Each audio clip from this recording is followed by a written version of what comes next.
Hey guys, my name is Gabby, welcome back to my channel, and today I'm going to be doing a book talk for The Seven Husbands of Evelyn Hugo by Taylor Jenkins Reid. Thank you so much to Atria Paperbacks for sending me an arc of this in March earlier this year, and to Book of the Month for sending me a hardback copy for their June month selection. It is officially out June 13th, so go pick up your copy. I'm going to be talking about this book, non-spoilery part will be in the beginning, and then I'm going to be jumping into a spoilery section, so I will warn you though before I jump into the spoilers, but for now I'm just going to be talking about the book in general. This book follows this girl named Evelyn Hugo. She's a huge Hollywood actress in the 1950s. This is the story of like her entire life. It's basically like her biography, and she is seeking out a journalist to write her life story, and so she finds this journalist named Monique that she specifically wants to write her biography and her life story. And so we get Monique's chapters, and then we also get the story of Evelyn's life through Monique's, conversations with her and stuff. And so Taylor Jenkins Reid is like one of my favorite authors of all time. This might be my new favorite book from her. I don't know, maybe In Another Life is still probably my favorite, but this book is so powerful, so beautiful. It was impossible for me to put down. Evelyn Hugo is a very flawed, very realistic character, and I feel like there might be some readers out there who might not like her, but I think that that makes her all the more complex and all the more interesting. The fact that she isn't necessarily the most likable character ever at all times, it makes her very human. I actually think that one of the subgenres in this book is a spoiler for the book. I mean, some other people might not think so you might want to be careful when you're reading reviews, because I feel like some people are going to spoil a huge aspect of this book. I would consider a spoiler because it's not until a little bit closer to the middle, and it's like a huge plot twist, so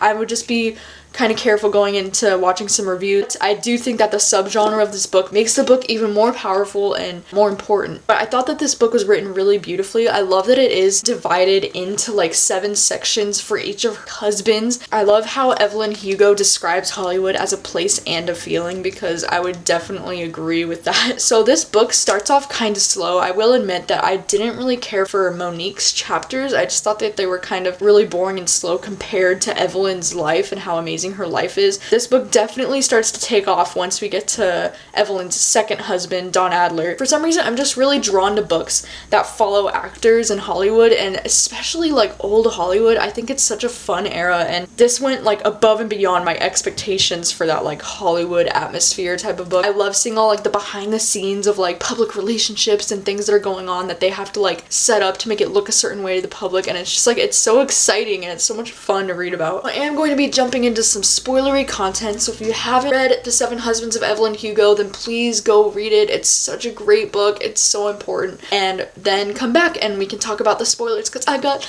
lots of spoilery things to talk about. I was very surprised by the complexity of this story. I mean, Evelyn goes through it all, she's got the abusive relationships, she's got the LGBT relationships, and I was just not expecting there to be so much diversity between the husbands. I think that this book has a really great understanding of what it means to be bisexual, and I think that Evelyn Hugo is such an interesting like bisexual character in the way she kind of like talks about it with Monique. Monique was kind of like judging her kind of and saying like, oh well, like you have twice the amount of options in the world and whatever, and Evelyn was just like, that's not how it works, and like she gets all defensive, and I thought that was really important. And like, I think that a lot of bisexual people are really like misunderstood in that way, and I do think that Evelyn described it perfectly, and that was on page 272 that she was talking about it. But I think that that's a really beautiful and important conversation that they have. I also really like the fact that Evelyn always is acknowledging the fact that she is not trying to be a good person. Like, by telling her life story, she's not trying to like prove to everyone how amazing of a person she is. She's trying to just tell her story for what it was, even if she has made mistakes, and she's like a flawed human being, like she's made mistakes in her life, but she doesn't let that stop her from wanting to like share her story with the world. And I just say, I fucking knew her and Celia were gonna be a thing. I fucking knew it. I fucking called it as soon as like that scene happened where they were like drinking wine together and she like spilt it on her shirt and she was like, oh, let me get you a shirt and whatever, and they were being all cute. I was like, oh my god, like I'm getting the vibes right now, and like I so knew it. But I was so happy when it actually happened. Like, I think it's so interesting and awesome that a book that's titled The Seven Husbands of Evelyn Hugo is actually about a girl who wants to be with another girl. Like, what? I just thought that that was so interesting and so unexpected, and like, because Taylor Jenkins Reid hasn't written about any LGBT characters yet, and so I was not expecting it at all, and I loved it so much. Like, Evelyn and Celia together were so cute. I loved that scene where Evelyn and Celia finally like get together at the movie premiere. I just thought it was so cute. Like, she finds out that basically like Dawn is like cheating on her, and she like literally doesn't give a shit, because at the same time she also finds out that Celia has feelings for her,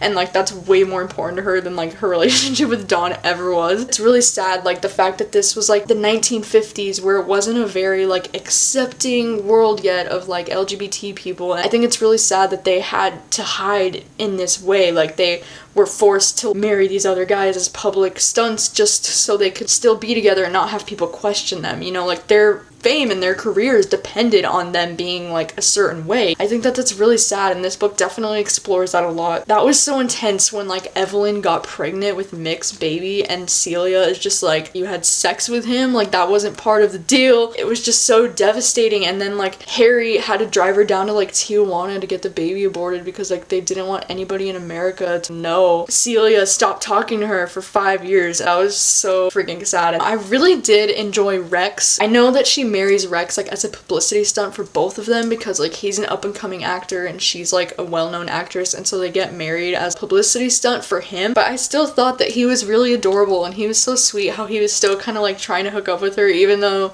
their marriage was fake, but like he was still so cute. That was sad though, because Rex eventually falls in love with this other girl and gets her pregnant like while they're married. I mean, their marriage is fake, so it doesn't really matter, but like Hollywood wise, it's like, oh shit, you know, he got some other girl pregnant. So then they have to like create this whole like PR stunt about like he cheated on her with another woman, and it's so dramatic and whatever, you know. And I just thought it was so funny to like see that all play out. So she runs into Celia at the Oscars the next year, and they make up, and it's just so precious and so cute, and I like ship them together so hard. And so then Harry and Evelyn decide to get married, which just makes my heart like so happy, because I love Harry so much, and I love that he's kind of like a brotherly figure in her life. Like, he cares about her so much, and he's always there for her no matter what. They both decide to get married with Celia and John as the maid of honor and the best man, which is just like so cute. I mean, it's like, God, of course, in a perfect world, Celia would be marrying Evelyn and John would be marrying Harry, but you know, I just thought it was cute how they were the best man and the maid of honor. And they make this deal where like Harry and John are gonna be living in one of their houses, and then Celia and Evelyn will be living in the other house. And then there comes a time where Harry starts to like really want a family, you know, and so he asks Evelyn if like they can have a baby together, because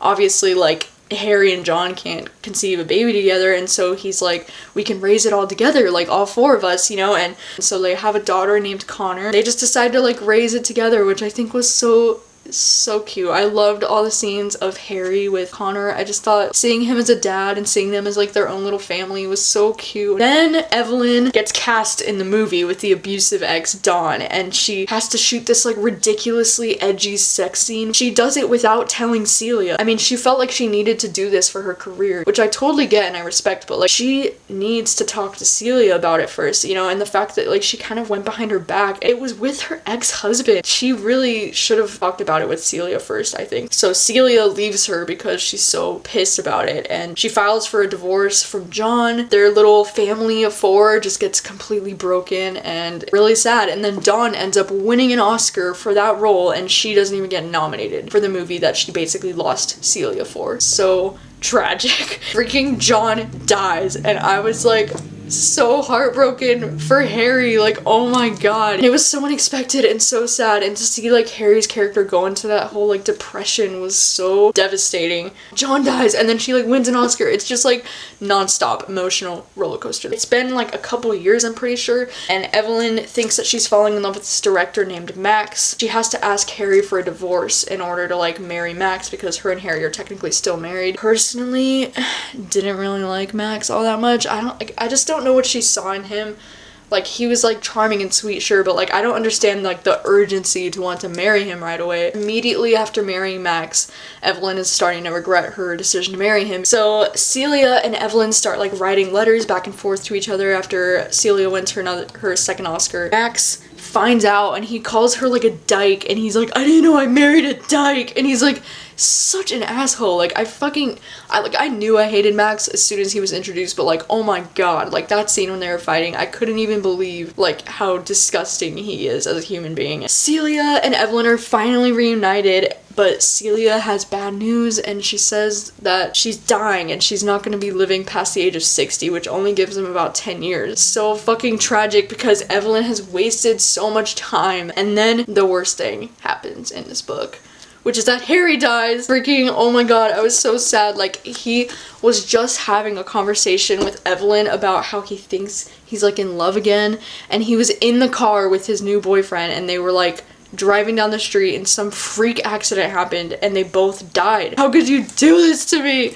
Like, Harry was my favorite character and I was so devastated. Evelyn and Harry still had their daughter who was only 14 years old. So then Evelyn marries Robert, which is Celia's brother, and it's her 7th husband. 7 out of 7 husbands. Evelyn and Celia's little like fake marriage that they had when they were laying in bed together was so adorable. I was sad for them though that they couldn't have the real thing, you know, in real life, but I think it was enough for them. They moved to this small little place in Spain where nobody really knew who they were, and it was just like, it was a happy final couple of years for them. After 10 years spent on this beach in Spain, Celia dies in their bed together. Really fucking tragic. Then her and Robert stay married for 11 more years after, until he dies at the age of 81. As if things couldn't get any more sad in this book, Evelyn's daughter gets diagnosed with cancer when she's 39 years old, and at this point Evelyn's, you know, pretty elderly at this point. She dies she dies at the age of 39 and she has to go bury her daughter next to Harry. What the fuck? Like,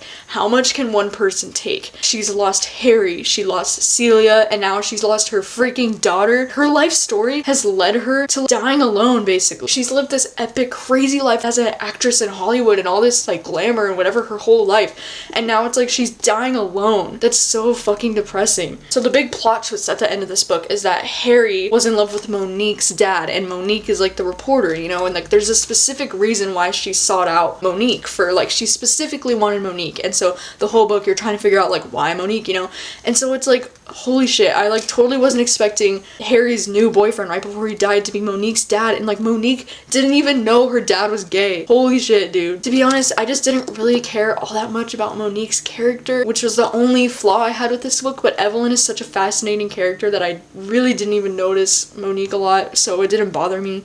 So then at the end, Evelyn admits to Monique that she's dying of breast cancer and that she doesn't want this story of her life to be published until after she's dead. The way that this ends with like Monique's, like the first little section of Monique's story, like she titles the story The 7 Husbands of Evelyn Hugo. That's the title of the biography that she's going to be writing about her life. And then she asks her, does it bother you that your husbands have become the headline of your work? And then she responds, no, because they are just husbands. I am Evelyn Hugo, and anyway, I think once people know the truth, they will be much more interested in my wife. And like, I just died. Like, that was just such a cute ending. Oh my god. It's really sad though to think that after this crazy epic story, Evelyn's left with her dying of breast cancer as an old woman. Kind of like a huge wake-up call to people to like spend time with the ones you love and like make up while you still can, because like time is of the essence, man. Everybody dies eventually and you never know how much longer you have left, so like spend time with them while you can. I mean, I think Evelyn is a huge example of that. And I just think that this is such an incredible story and it really like moved me. I love Evelyn Hugo's character, even though I know that she's really flawed and at times I like hated her and couldn't stand her and I thought her decisions were awful,